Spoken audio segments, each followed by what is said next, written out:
সবাইকে good morning এবং শুভ সকাল। এই যে আমাদের পুকুরে এই মাছগুলো পেয়েছি।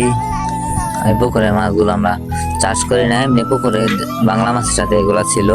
আজকে সকালে জাল নামাইছিলাম, জাল নামাইয়া জাল দিয়ে খেয়াল দিছি, তারপরে মাছগুলো পেয়েছি। মাছগুলো খেতে কিন্তু অনেক সুস্বাদু।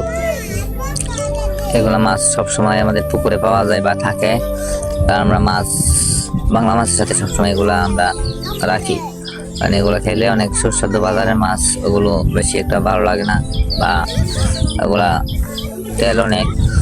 তো গ্যাস এই মাছগুলো আমরা বিক্রি করি না, আমরা নিজেই খাই।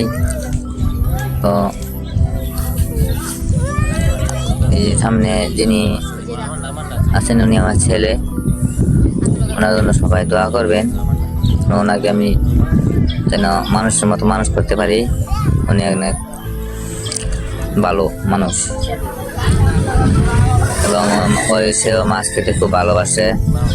আমার ছেলের দিকে তাকাইয়া অবশ্যই কিন্তু আমাকে একটা কমেন্ট করে দেবেন এবং একটা লাইক দিবেন এবং আমাকে একটা ফলো দিয়ে দেবেন। আমি কমেন্ট করলে কমেন্টে রিপ্লাই দিব, সমস্যা নাই, এবং ফলো দিলে ফলো ব্যাক দিব, কারণ আমি নতুন ইউজার এবং ছোটো ইউজার। কারণ সবার সাপোর্ট চাই এবং সবার দোয়া চাই। সবাই দোয়া করবেন আর সবাই কিন্তু আমাকে সাপোর্ট করে দেবেন ইনশাআল্লাহ। আপনাদের সবার কাছে আমার দোয়া রইল। সবাইকে আসসালামু আলাইকুম ওয়া রাহমাতুল্লাহি ওয়া বারাকাতুহু।